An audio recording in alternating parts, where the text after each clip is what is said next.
Tên lửa, đạn pháo Nga tiếp tục phóng đi ồ ạt, thắp sáng màn đêm dày đặc, lửa cháy ngùn ngụt. Kiev vừa ra sức triệt tiêu hung thần của đối thủ, vừa gồng mình khắc phục hậu quả sau đòn giáng khốc liệt. Trong khi đó, lãnh thổ Nga kiểm soát cũng không thể bình yên. Bán đảo Crimea lại bị khách không mời UAV thăm hỏi, giới chức nỗ lực trấn an người dân. Xung đột diễn biến vô cùng nhanh chóng, đã ghi nhận các đợt luân chuyển quân mới từ phía Nga. Moscow đang toan tính chiến thuật gì? Donetsk tiếp tục là điểm nóng giao tranh. Ukraine mở đợt tấn công, nhưng Nga tuyên bố đã diệt gọn hơn nửa đội quân manh động. Vừa qua, Nga tuyên bố đạt mục tiêu phi quân sự hóa Ukraine. Kiev lập tức dự đoán nước cờ tiếp theo của Tổng thống Putin. Giữa lúc đó, vùng Belgorod của Nga tiếp tục nổi lửa, chỉ thẳng Ukraine là thủ phạm. Những tin tức đáng chú ý khác, Moldova tăng gấp 3 lần các dự án năng lực phòng thủ của NATO trong năm qua. Chuyên gia nói, Mỹ tổng duyệt cho chuyến thăm của tàu ngầm mang tên lửa đạn đạo ở Hàn Quốc. Nhật Bản tiếp tục lên án chương trình phát triển tên lửa và hạt nhân của Triều Tiên.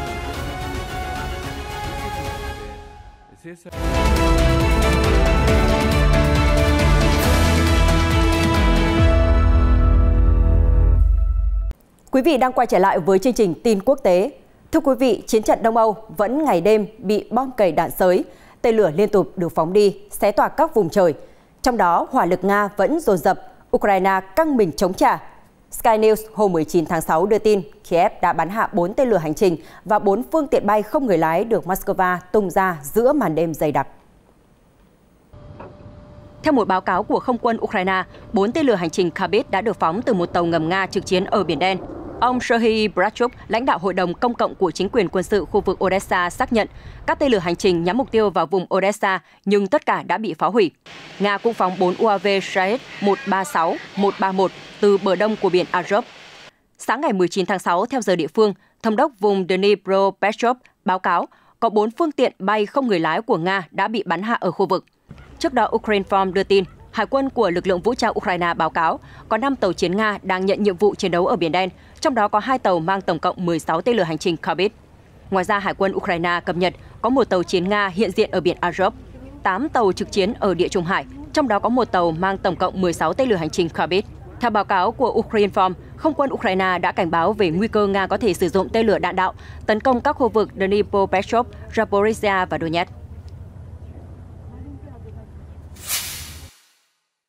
Song song các màn không kích, loạt pháo kích từ Nga cũng dày đặc, kéo theo những trận lửa dữ dội. Cơ quan dịch vụ ứng phó khẩn cấp của Ukraine hôm 19 tháng 6 đăng một bức ảnh cho thấy các lính cứu hộ vật lộn với đám cháy ở Kherson sau màn tấn công mạnh bạo từ Nga. Sky News dẫn thông tin từ Supin, một kênh truyền hình của Ukraine cho biết Nga đã pháo kích vào vùng Kherson. Hậu quả là một thùng khí đốt tại một trong những trạm khí đốt của thành phố cùng kho chứa của một doanh nghiệp đã bùng cháy trong đêm.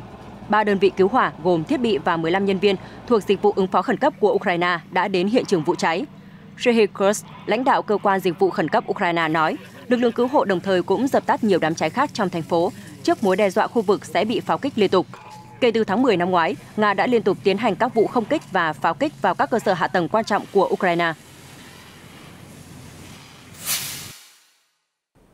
Trong khi đó, lãnh đạo bán đảo Crimea do Nga bổ nhiệm Sergei Aksyonov cho biết hệ thống phòng không trong khu vực đã hạ gục 2 phương tiện bay không người lái ở phía bắc bán đảo. Thông tin được hãng thông tấn TASS của Moscow cập nhật. Chia sẻ trên kênh Telegram, ông Aksyonov cho biết, vào buổi tối, hệ thống phòng không của Crimea đã bắn hạ 2 phương tiện bay không người lái hoạt động tầm thấp ở phía bắc bán đảo. Ông kêu gọi người dân giữ bình tĩnh và chỉ tin vào những nguồn tin đã xác thực. Được biết trước đó, một cuộc tấn công quy mô lớn bằng UAV đã ập vào bán đảo Crimea vào đêm ngày 15 tháng 6. Trong đó có 6 phương tiện bay không người lái bị bắn hạ và 5 chiếc khác bị hệ thống tác chiến điện tử gây nhiễu. Nga đã đơn phương sáp nhập bán đảo Crimea từ Ukraine vào năm 2014, bất chấp Kiev và phương Tây kịch liệt phản đối. Moscow thường tố Kiev đứng sau các vụ sử dụng phương tiện bay không người lái vào đất Nga hoặc những lãnh thổ mà Nga đang kiểm soát ở Ukraine. Tuy nhiên, chính quyền Tổng thống Volodymyr Zelensky thường không nhận trách nhiệm. Thưa quý vị, diễn biến chiến sự hiện nay được đánh giá là vô cùng căng thẳng và khó lường. Sky News hôm 19 tháng 6 cập nhật, Nga dường như bắt đầu tái bố trí một phần quân đóng ở Dnipro từ bờ đông con sông cùng tên để củng cố các mặt trận Zaporizhia và Bakhmut. Thông tin được Bộ Quốc phòng Anh cho biết trong báo cáo mới nhất. London cho biết hoạt động luân chuyển quân của Nga vừa qua có liên quan đến vài nghìn lính thuộc lực lượng số 49, bao gồm Lữ đoàn Cơ giới riêng biệt 34, cũng như các đơn vị hải quân bộ binh và lực lượng nhảy dù. Bộ Quốc phòng Anh tin rằng Nga đã tiến hành tái bố trí lực lượng ở Dnipro cách đây hơn 10 ngày. Diễn biến trên phản ánh nhận thức của Điện Kremlin rằng Ukraine đang tung những đòn tấn công quan trọng và quy mô lớn ở vùng Dnipro. Phía Anh bình luận, quyết định trên có lẽ ít có liên quan đến lũ lụt xảy ra sau khi đập Kakhovka bị phá hủy. Về phía Nga, Bộ Quốc phòng nước này hôm 18 tháng 6 tuyên bố một nỗ lực do thám của Kiev đã bị lực lượng Nga đóng ở Zaporizhia đẩy lùi.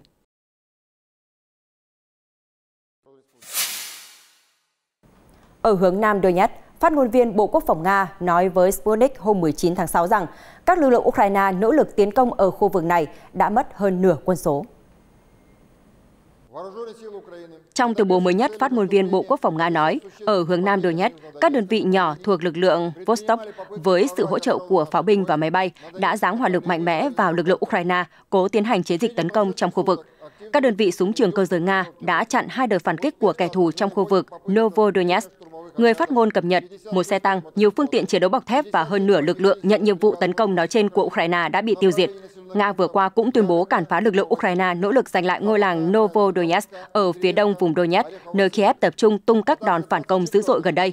Nga đã tuyên bố đẩy lùi các cuộc tấn công ở phía tây khu vực Velika Novosilka gần với Rivnopil và Novodarivka, cũng như phía nam Velika Novosilka gần Urozai. Các blogger quân sự có liên kết với Điện Kremlin cũng cáo buộc lực lượng Ukraine tiến công gần Urozai, nhưng hiện quân Nga vẫn giữ vững khu vực này.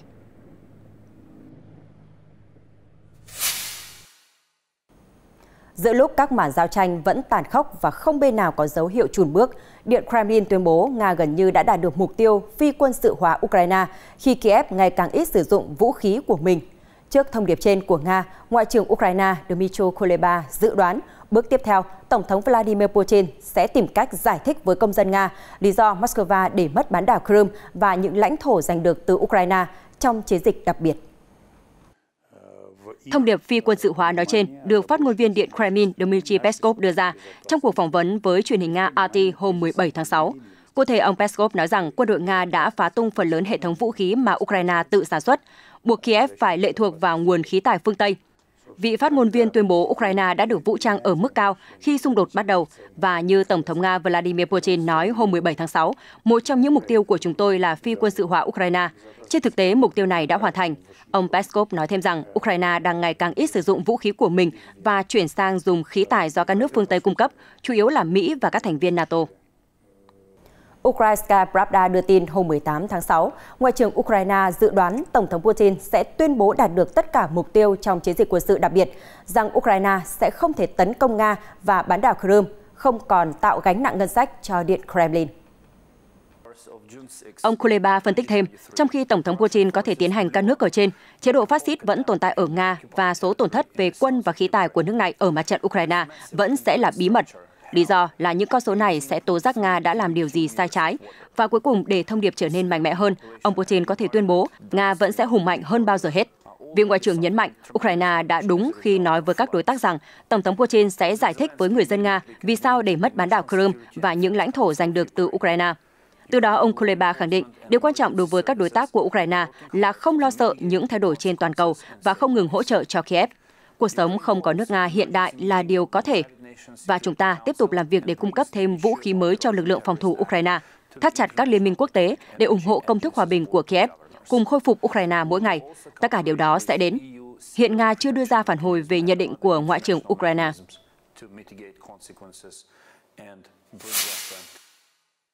Ở diễn biến khác, Reuters ngày 18 tháng 6 dẫn lời giới chức Kiev thông báo số người tử vong vì trận lụt sau vụ vỡ đập Kakhovka đã tăng lên 16 người, trong khi các quan chức Nga tuyên bố 29 người đã thiệt mạng ở các vùng lãnh thổ mà Moscow kiểm soát. Vụ vỡ đập Kakhovka ngày 6 tháng 6 đã gây ra trận lũ lụt trên một vùng đất rộng lớn ở miền nam Ukraine và các khu vực do Nga kiểm soát, tàn phá đất nông nghiệp và cắt đứt nguồn cung cho dân thường.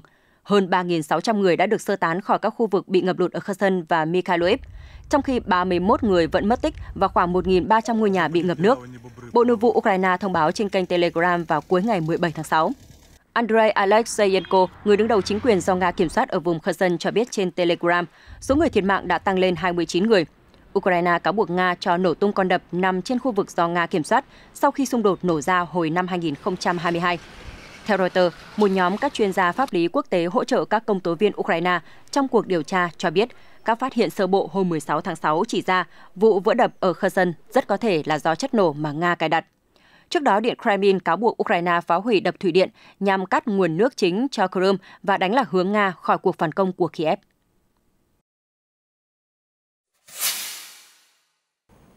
Liên quan đến tình hình tại nhà máy điện hạt nhân Zaporizhia, hãng thông tấn Ukrinform của chính phủ Ukraine dẫn lời một quan chức nước này cho biết không có rủi ro về an toàn tại cơ sở điện hạt nhân lớn nhất của châu Âu.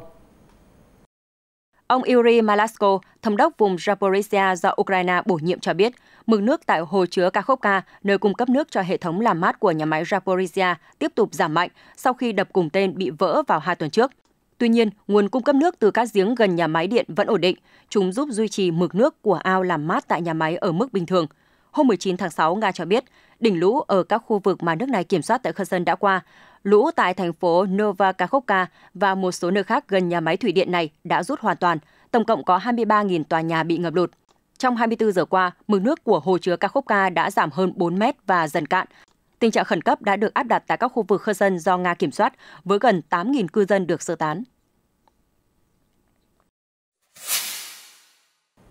Trong khi lãnh thổ Ukraine ngày đêm nổi lửa, lãnh thổ biên giới của Nga cũng không được bình yên. Thống đốc vùng Belgorod của Moscow, ông Vyacheslav Gladkov cho biết trên Telegram vào hôm 19 tháng 6 rằng Ukraine đã pháo kích vào quận Velyky District thuộc phía nam Belgorod, khiến 7 người bị thương. TASS đưa tin, thống đốc Gladkov viết trên Telegram rằng quận Velyky đã hứng chịu đòn pháo kích của quân đội Ukraine. Theo một báo cáo sơ bộ, có 7 người bị thương do vụ tấn công, tất cả đang được điều trị ở bệnh viện với mọi hỗ trợ y tế cần thiết. Vị thống đốc cho biết thêm, cuộc pháo kích đã gây thiệt hại cho 5 tòa chung cư và 4 nhà dân, các cửa sổ bị vỡ. Cơ quan ứng phó khẩn cấp Belgorod đã có mặt ở hiện trường khắc phục hậu quả. Được biết, quận Velyky có khoảng 34.000 cư dân, nằm cách biên giới với Ukraine 15 km. Vùng Belgorod có biên giới với Ukraine đã chứng kiến các cuộc giao tranh dữ dội hồi tháng 5 và tháng 6, khi phiến quân chống Điện Kremlin tiến hành vụ xâm nhập khu vực này. Kiev Independent nói rằng, thời gian qua, Nga tiếp tục dàn khí tài ở các khu vực biên giới và pháo kích phía bắc Ukraine. Đài NHK ngày 19 tháng 6 đưa tin, các bộ trưởng Nhật Bản và Ukraine đã ký một bản ghi nhớ hợp tác nhằm tái thiết quốc gia Đông Âu. Tài liệu còn nêu rõ công cuộc tái thiết sẽ sử dụng các bài học rút ra từ thảm họa động đất và sóng thần năm 2011 ở Nhật Bản. Bộ trưởng tái thiết Nhật Bản Watanabe Hiromichi và Bộ trưởng Phát triển cơ sở hạ tầng Ukraine Oleksandr Kubrakov đã ký văn bản tại Tokyo vào ngày 19 tháng 6. Ông Kubrakov cũng giữ chức Phó Thủ tướng Ukraine. Theo bản ghi nhớ, Nhật Bản sẽ chia sẻ các biện pháp và kiến thức để giúp tái thiết Ukraine một cách bền vững bằng cách sử dụng các bài học rút ra từ thảm họa động đất và sóng thần năm 2011. Tài liệu còn nêu rõ hai nước sẽ tăng cường hợp tác giữa các tổ chức công và tư nhân. Cụ thể, Nhật Bản và Ukraine sẽ trao đổi thông tin nhằm xây dựng một kế hoạch tái thiết, cùng tổ chức các hội thảo và hội nghị chuyên đề, cũng như thiết lập các điểm liên lạc để kiểm tra tiến độ. Theo vị quan chức Ukraine, xung đột sẽ không kéo dài vô tận và cơ sở hạ tầng, nhà cửa, nền kinh tế của Ukraine sẽ cần được tái xây dựng và phục hồi. Ông ca ngợi bí quyết tái thiết của Nhật Bản là độc đáo và cực kỳ quan trọng. Về phía Bộ trưởng Nhật Bản, ông Watanabe tuyên bố việc tạo điều kiện để người dân đã di tản trở về nhà và xây dựng lại các cộng đồng cũng sẽ cần thiết cho quá trình tái thiết của Ukraine. Ông bày tỏ hy vọng rằng cuộc đối thoại dựa trên bản ghi nhớ sẽ mang lại nhiều kết quả tích cực.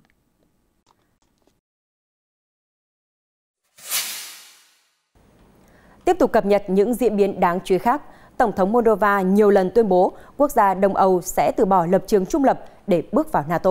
Đáng chú ý, Sputnik ngày 19 tháng 6 dẫn lời Đại sứ Moldova tại Bỉ, Viorel Sibotaru cho biết các dự án nhằm tăng cường khả năng phòng thủ của nước này với sự hỗ trợ của NATO đã tăng gấp 3 lần trong năm qua, từ 6 lên 18. Đại sứ Viorel Sibotaru ngày 18 tháng 6 thông báo NATO đã đề nghị Moldova đưa ra các yêu cầu hỗ trợ. Sau khi nghiên cứu danh sách, NATO đã đưa ra quyết định mở rộng hỗ trợ cho Moldova. Trong tháng 5 năm 2022, có 6 dự án trên giấy và 3 dự án thực tế. Hiện chúng tôi có 18 dự án với NATO. Cũng theo vị đại sứ, Moldova đã yêu cầu hỗ trợ liên quan đến việc tổ chức lực lượng vũ trang và đào tạo các cơ quan thực thi pháp luật. Ông Sibotaru cho biết thêm, tất cả các dự án sẽ được thực hiện từ 3 đến 6 tháng. Hồi tháng 1 năm nay, Tổng thống Moldova Maia Sandu nói với một tờ báo Mỹ rằng quốc gia Đông Âu sẽ từ bỏ lập trường trung lập để có thể gia nhập Liên minh NATO. Nữ lãnh đạo nhiều lần tuyên bố rằng điều khoản trung lập của hiến pháp có thể được sửa đổi nếu người dân Moldova quyết định muốn nối lại quan hệ với NATO. Hiện có một trung tâm thông tin của NATO ở thủ đô của Moldova, một văn phòng quan hệ với Liên minh cũng hoạt động từ năm 2017.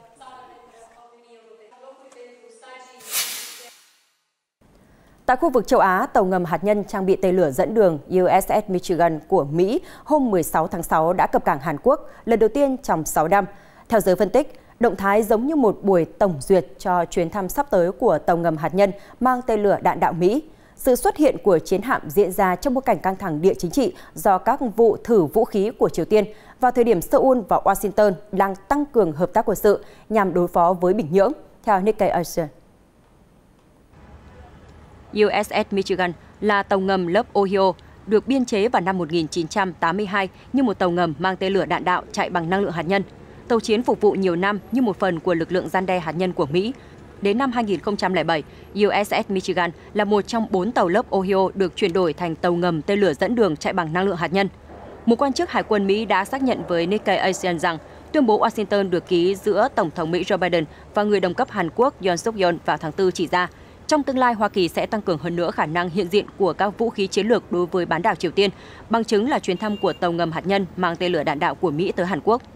Tom Sugas, nhà nghiên cứu tại Trung tâm An ninh Mỹ mới, nói với Nikkei, một chuyến thăm của tàu ngầm hạt nhân mang tên lửa dẫn đường có thể xem là cuộc tổng duyệt cho chuyến thăm của tàu ngầm hạt nhân mang tên lửa đạn đạo, bởi hai loại tàu đều có dạng thân cơ bản giống nhau. Chuyến thăm sẽ giúp các bên xác định chỗ neo đậu và các dịch vụ trên bờ, giúp các phi công địa phương làm quen với việc xử lý một tàu ngầm lớn như vậy.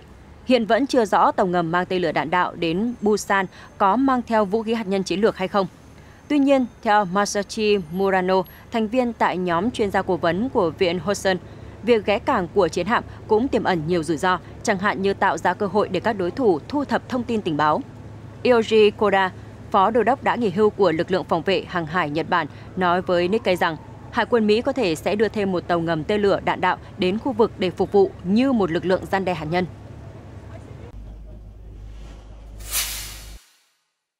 Cũng liên quan đến căng thẳng ở khu vực Đông Á, ngày 19 tháng 6, Nhật Bản tiếp tục lên án chương trình phát triển tên lửa và hạt nhân của Triều Tiên sau khi Bình Nhưỡng tuyên bố sẽ tiến hành vụ thử vệ tinh do thám quân sự thứ hai.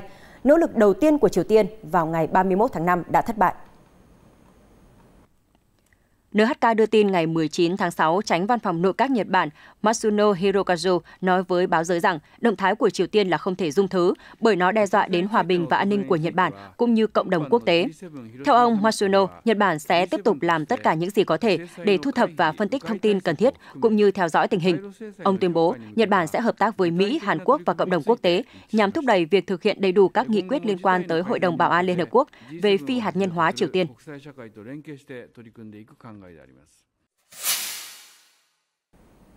Liên quan đến quan hệ giữa ông lớn châu Á và lục địa đen, ngày 18 tháng 6, các nhà ngoại giao từ khắp châu Phi đã đánh giá cao thành công của Trung Quốc trong lĩnh vực công nghệ và viễn thông, đồng thời kêu gọi tất cả các nước châu Phi thúc đẩy hợp tác sâu rộng với nước này ở nhiều lĩnh vực mới. Theo mạng truyền hình toàn cầu Trung Quốc CGTN cho hay, các nhà ngoại giao đã có chuyến thăm 5 ngày tới 3 thành phố Trung Quốc là Nam Kinh, Thượng Hải và Thâm Quyến từ ngày 13 tháng 6 đến ngày 17 tháng 6. Các vị quan chức châu Phi đã đến thăm trụ sở của Huawei, Midray Biomedical Electronics, một nhà sản xuất thiết bị y tế có trụ sở tại Thâm Quyến và phòng triển lãm cải cách và mở cửa của thành phố vào 2 ngày cuối tuần. Trong phòng trưng bày, gã khổng lồ Huawei triển lãm trí tuệ nhân tạo và Internet vạn vật. Cả hai có thể giúp số hóa các nền kinh tế của châu Phi và chuyển đổi các lĩnh vực khai thác, sản xuất, quản lý đô thị và sản xuất điện. Nhưng điều khiến đại sứ Ghana Winfrey Harmon chú ý nhất là một kỹ sư trẻ cũng đến từ Ghana đang làm việc cho gã khổng lồ Huawei. Iao Iobot là một kỹ sư thuật toán tại Huawei Technology cho biết, tôi là một kỹ sư thuật toán tại Huawei. Tôi rất vinh dự được gặp đại sứ của nước mình tại văn phòng hôm nay. Đáp lại, đại sứ Harmon nói, cậu ấy sẽ là người giúp chúng tôi phát triển thêm nhiều tài năng nữa ở Ghana để đẩy công nghệ lên một tầm cao mới. Trong chuyến thăm tới nhà sản xuất thiết bị y tế Midray, các đại sứ đã kêu gọi thiết lập nhiều chương trình đào tạo hơn trên khắp châu Phi. Dù nhiều chuyên gia mô tả các khoản vay của Trung Quốc cho châu Phi là một hình thức ngoại giao bẫy nợ, tuy nhiên các quan chức cho biết các cáo buộc như vậy là vô căn cứ. Các nhà lãnh đạo châu Phi rất ý thức được thực tế rằng họ cần phải làm điều gì đó cho người dân. Các khoản vay ưu đãi từ Trung Quốc có lợi cho người dân và đất nước của họ, hơn là những quy định ngặt nghèo mà Ngân hàng Thế giới và Quỹ tiền tệ quốc tế đưa ra. Đó không phải là bẫy nợ, bởi vì mọi người đều biết những gì họ ký kết và những gì họ sẽ làm. Đại sứ Nigeria Baba Amarjida nhận định. Trung Quốc là đối tác thương mại lớn nhất của châu Phi trong 14 năm liên tiếp, với tổng kim ngạch thương mại song phương vượt quá 2.000 đô la Mỹ.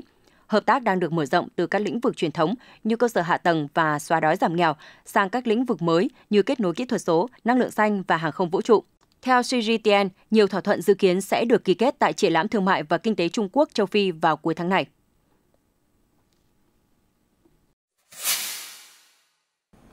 Chuyển sang các tin tức liên quan đến đời sống kinh tế xã hội. NHK ngày 19 tháng 6 đưa tin, chính phủ Nhật Bản đang thành lập một liên doanh nhằm biến tỉnh Hokkaido thành một trung tâm công nghệ xanh với hơn 20 thực thể. Sáng kiến này là một phần trong nỗ lực của chính phủ nhằm khuyến khích các ngành công nghiệp chuyển từ năng lượng hóa thạch sang năng lượng xanh. Liên doanh Team Sapporo Hokkaido sẽ được thành lập với 21 thực thể. Các thành viên bao gồm Cơ quan Dịch vụ Tài chính, Bộ Môi trường, Bộ Kinh tế, Thương mại và Công nghiệp, cùng các tổ chức tài chính và tiện ích. Hokkaido là một hòn đảo rộng lớn với dân cư thưa thớt, là nơi có các trang trại gió và mặt trời. Sáng kiến này là một phần trong nỗ lực của chính phủ nhằm thúc đẩy chuyển đổi xanh, trong đó mục tiêu là khuyến khích các ngành công nghiệp chuyển từ năng lượng hóa thạch sang năng lượng xanh. Theo NHK, liên doanh nhằm mục đích phát triển chuyên môn và tìm kiếm nhân tài, dự kiến sẽ có các nhóm làm việc để nghiên cứu những vấn đề chính như hợp tác và truyền thông quốc tế. Mục tiêu là mang lại các khoản đầu tư vào năng lượng tái tạo cho Hokkaido và thu hút sự quan tâm của các nhà đầu tư toàn cầu. Các thành viên của hiệp hội cũng sẽ xem xét chỉ định một đặc khu với các ưu đãi thuế theo NHK.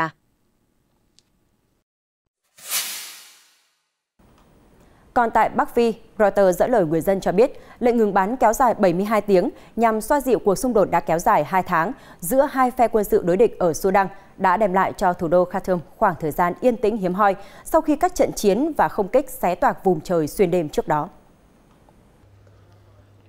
Hai quốc gia hòa giải là Ả Rập Xê Út và Mỹ cho biết quân đội Sudan và lực lượng phản ứng nhanh nước này đã đồng ý ngừng các cuộc tấn công và tìm kiếm lợi ích quân sự trong suốt giai đoạn ngừng bắn bắt đầu vào 6 giờ sáng ngày 18 tháng 6 theo giờ địa phương, qua đó cho phép các hoạt động viện trợ nhân đạo diễn ra.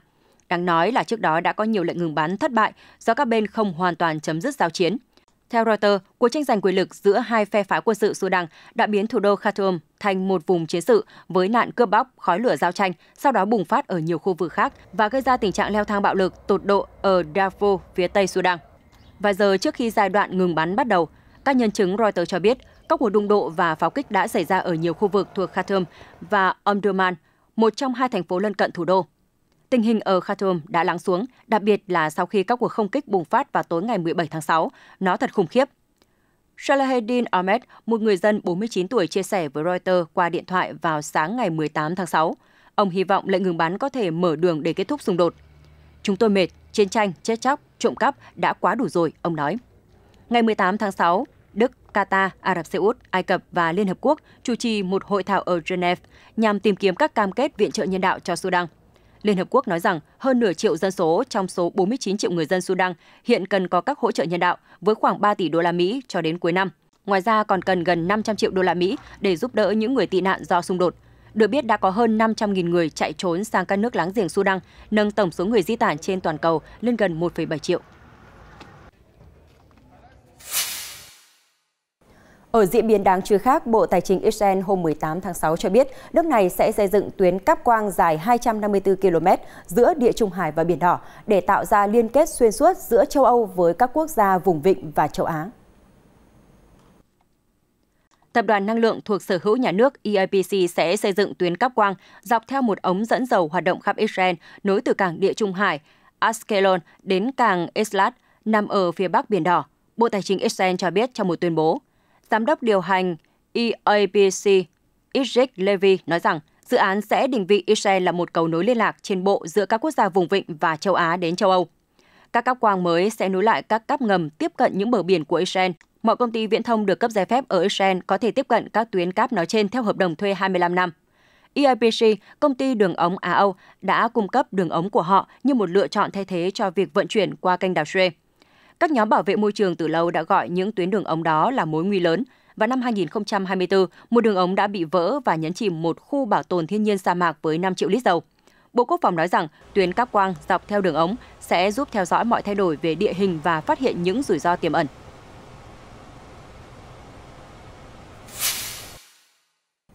Cũng liên quan đến Israel, ngày 18 tháng 6, nước này đã bật đèn xanh cho việc phát triển một mỏ khí đốt ngoài khơi Dải Gaza, đồng thời nói rằng động thái sẽ cần sự phối hợp an ninh với chính quyền Palestine và Ai Cập. Theo Reuters, nếu đạt được thỏa thuận sẽ là một cú hích cho nền kinh tế Palestine. Thông báo về dự án hàng hải Gaza, Văn phòng Thủ tướng Benjamin Netanyahu thông báo trong một tuyên bố rằng tiến độ sẽ phụ thuộc vào các nhu cầu ngoại giao và an ninh của nhà nước Israel. Chính quyền Palestine chưa bình luận về dự án trên. Trong khi đó, quan chức Hamas Ismail Rukwan nói với Reuters rằng người dân ở Dải Gaza cũng có quyền đối với tài nguyên thiên nhiên của họ. Trong khi Ai Cập và Israel đã sản xuất khí đốt ở Địa Trung Hải trong nhiều năm, thì mỏ Gaza Marine cách bờ biển Gaza khoảng 30 km vẫn chưa được phát triển do các tranh chấp chính trị và xung đột với Israel cũng như các yếu tố kinh tế. Theo ước tính, Gaza Marine chứa hơn 28,3.168 tỷ mét khối khí đốt tự nhiên, nhiều hơn mức cần thiết để cung cấp năng lượng cho các vùng lãnh thổ Palestine. Một số trong đó có khả năng được xuất khẩu. Thưa quý vị, căng thẳng với những người định cư Israel ở bờ Tây đang khiến người dân Palestine thêm khổ sở do công việc làm ăn ngày một khó khăn. Sau đây là câu chuyện của một người dân rơi vào tình cảnh đó. Ông Munir Al-Attas, 56 tuổi, người Palestine, bán cà phê, đã đi qua một con đường nối giữa Ramallah và Nablus mỗi ngày trong 4 năm qua, mang theo bình cà phê bằng đồng thay của mình, phục vụ đồ uống cho các tài xế để kiếm sống. Ông pha loại cà phê Ả Rập thơm nồng vào ban đêm, chỉ sử dụng các hạt cà phê xay và quả bạch đậu khấu. Vào buổi sáng, ông đi bộ hàng giờ đồng hồ, mang theo bình cà phê bằng đồng. Có một ống trụ chứa đầy than nóng để giữ ấm thức uống. Chia sẻ với Reuters, ông cho biết công việc càng khó khăn hơn sau các vụ quấy rối do những người định cư Israel dọc theo tuyến đường đông đúc gây ra, trong khi người Palestine cũng sử dụng con đường này vì nó nối giữa các khu định cư người Israel ở vùng lãnh thổ của người Palestine ở bờ Tây. Trước đó mọi thứ diễn ra suôn sẻ và dần tiến triển, nhưng sau vụ Huwara, tình hình trở nên căng thẳng hơn. Những người định cư bắt đầu quấy rối tôi mỗi ngày, có khi họ xịt hơi cay vào mặt tôi, ông kể. Được biết, hồi tháng 2, một vụ bạo lực xảy ra ở thị trấn Huwara ở bờ Tây, trong đó những người định cư Israel đốt cháy xe hơi và nhà cửa, dù có người ở trong. Thế giới đã lên án mạnh mẽ sự vụ trên. Vụ việc trên xảy ra sau khi có 2 người định cư bị 2 tay súng Palestine đoạt mạng. Vùng lãnh thổ Palestine đang đối mặt với tình hình kinh tế khó khăn do sụt giảm nguồn viện trợ nhân đạo gửi cho chính quyền Palestine. Vấn đề càng nghiêm trọng hơn do Israel giữ một phần quỹ của Palestine. Hồi tháng 5, Bộ Tài chính Palestine chỉ trả 85% lương cho người dân và các binh lính do cuộc khủng hoảng tài chính nghiêm trọng. Theo Cục Thống kê Trung ương, tình trạng thất nghiệp của người Palestine trong độ tuổi lao động trên 15 tuổi đạt mức gần 25% trong quý 3 năm 2022.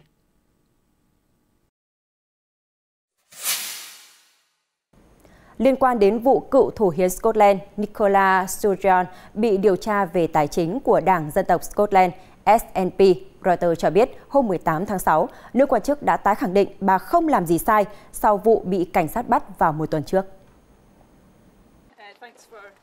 Cảnh sát đang điều tra vụ hơn 600.000 pound, tương đương 750.000 đô la Mỹ, trong nguồn quỹ mà những người thực hiện chiến dịch độc lập Scotland vận động vào năm 2017 có thể được sử dụng cho những mục đích không phù hợp. Chia sẻ với phóng viên bên ngoài tư gia của mình ở gần Glasgow, Scotland, bà Sturgeon nói bà sẽ tham gia cuộc họp của nghị viện vào đầu tuần tới và nhắc lại rằng bà không làm điều gì sai trái. Tuần trước, bà Sturgeon và chồng của bà, ông Peter Murrell, cựu giám đốc điều hành Đảng Dân tộc Scotland và cựu thủ quỹ của đảng này đều bị bắt và sau đó được thả mà không bị buộc tội, trong khi cảnh sát tiếp tục điều tra.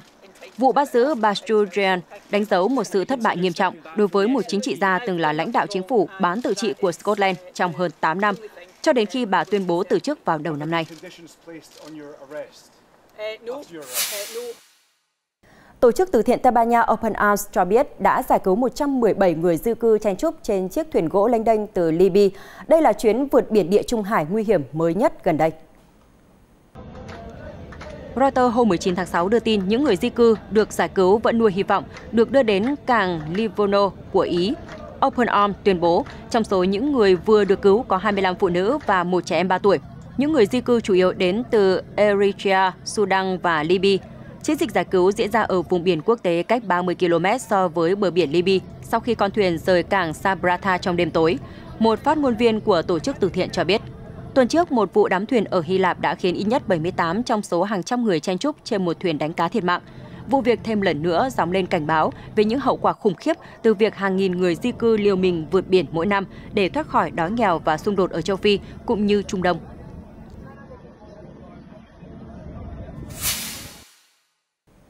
Thông tin liên quan đến thiên tai, Reuters đưa tin Trung tâm Địa chấn Địa Trung Hải châu Âu EMSC cho biết một trận động đất mạnh 6,4 độ Richter đã xảy ra ở vịnh California thuộc Thái Bình Dương.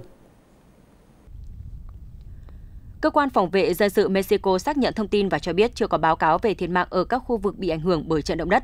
Tuy nhiên, cơ quan đã yêu cầu các tàu thuyền và người dân sống gần biển cẩn trọng do nguy cơ xảy ra dòng chảy nguy hiểm tại cảng. EMSC cho biết động đất xảy ra ở độ sâu 10 km. Không lâu sau đó, hệ thống cảnh báo sóng thần của Mỹ cập nhật không có sóng thần gây nguy hiểm cho bờ Tây nước Mỹ, British Columbia hay Alaska. Cơ quan phòng vệ dân sự Mexico chia sẻ trên Twitter, mực nước biển dao động khoảng vài cm có thể xảy ra ở khu vực xảy ra động đất. Cơ quan khảo sát địa lý Mỹ USGS cho biết trận động đất mạnh 6,3 độ Richter. Mặt khác, EMSC cho biết một trận động đất mạnh 5,1 độ Richter đã tấn công miền Nam Tonga vào hôm 19 tháng 6, xảy ra ở độ sâu 2 km, sau khi một trận động đất khác mạnh 5,7 độ Richter xảy ra trong cùng khu vực.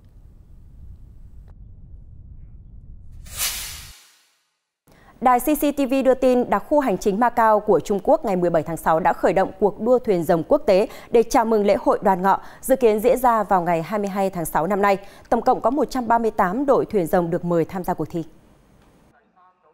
Li Jixiang, đội trưởng đội thuyền rồng của câu lạc bộ thể thao Macau Mugen hay đội Mugen cho biết, đây là năm thứ 3 tôi tham gia cuộc đua. Tôi mong muốn có một màn thể hiện tốt, đồng thời cả đội có khoảng thời gian vui vẻ cùng nhau.